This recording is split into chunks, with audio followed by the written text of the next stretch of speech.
Di kaki Gunung Slamet, tepatnya di wilayah Moga, Kabupaten Pemalang, tersimpan sebuah air terjun yang tidak hanya indah, tetapi juga menyimpan cerita lama yang hidup dari mulut ke mulut. Warga mengenalnya dengan nama Curug Si Bedil, sebuah curug yang sejuk, tenang, namun memiliki legenda tentang suara dentuman seperti bedil. Suara yang konon pernah terdengar dari balik derasnya air dan bebatuan.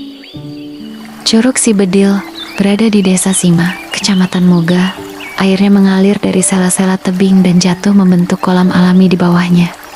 Bagi sebagian orang, tempat ini hanyalah destinasi wisata alam, tempat untuk bermain air, bersantai, atau mencari ketenangan. Namun bagi masyarakat sekitar, Curug Si Bedil bukan sekadar air terjun. Ia adalah bagian dari cerita lama, sebuah tempat yang namanya lahir dari keanehan, suara, dan batu yang bentuknya menyerupai bedil.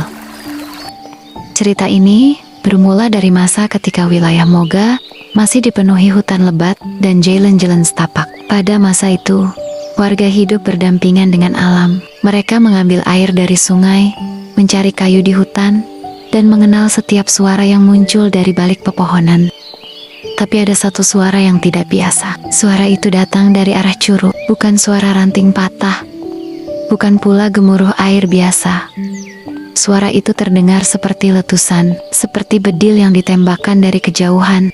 Suatu malam, ketika suasana desa mulai sunyi, terdengarlah dentuman keras dari arah hutan. Warga terkejut, sebagian keluar dari rumah, sebagian lain hanya saling memandang dalam diam. Tidak ada prajurit, tidak ada pemburu, tidak ada orang yang membawa senjata. Namun suara itu nyata, datangnya dari arah curug. Keesokan harinya setelah subuh, beberapa warga memberanikan diri menuju sumber suara. Mereka menyusuri jalan setapak, melewati tanah basah, akar pohon, dan suara hutan yang seakan ikut mengawasi langkah mereka.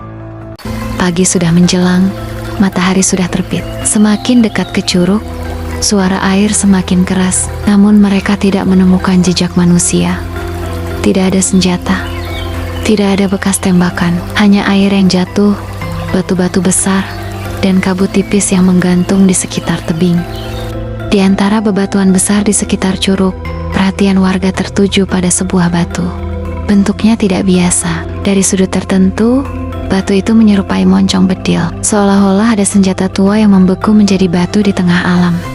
Sejak saat itu, warga mulai menghubungkan suara dentuman tersebut dengan batu itu. Mereka percaya, suara yang terdengar dari arah curug adalah suara bedil gaib, atau suara alam yang menyerupai letusan senjata. Dari cerita itulah, nama Si Bedil mulai dikenal. Si Bedil, tempat yang berkaitan dengan bedil, suara letusan, dan batu yang menyerupai senjata. Ada yang percaya suara itu berasal dari hal gaib. Ada pula yang meyakini bahwa dentuman tersebut hanyalah gema air yang menghantam rongga batu, lalu memantul di antara tebing dan pepohonan. Namun apapun penjelasannya, legenda itu tetap hidup. Diceritakan dari orang tua kepada anak-anaknya, dari warga kepada pendatang, hingga akhirnya menjadi bagian dari identitas Curug Si Bedil. Kini, Curug Si Bedil dikenal sebagai salah satu wisata alam di Pemalang yang menawarkan kesejukan dan keindahan sederhana. Ernia Journey, suasananya teduh, dan alam di sekitarnya masih terasa dekat dengan kehidupan masyarakat desa. Banyak orang datang untuk menikmati segarnya air, berfoto, atau sekadar melepas penat. Tapi di balik keindahannya, tersimpan kisah yang membuat tempat ini terasa berbeda. Setiap gemuruh air yang jatuh seakan membawa ingatan pada cerita lama tentang suara bedil, batu misterius, dan rasa hormat manusia kepada alam. Legenda Curug Si Bedil mengajarkan bahwa setiap tempat memiliki cerita. Kadang cerita itu lahir dari suara, dari bentuk batu, dari rasa takut, atau dari kekaguman manusia terhadap alam. Mungkin suara bedil itu benar-benar pernah terdengar. Mungkin juga itu hanyalah cara alam berbicara kepada manusia. Namun satu hal yang pasti, Curug Si Bedil bukan hanya tentang air yang jatuh dari tebing. Ia adalah tentang ingatan, kepercayaan, dan kisah yang terus hidup di tanah Moga, Pemalang.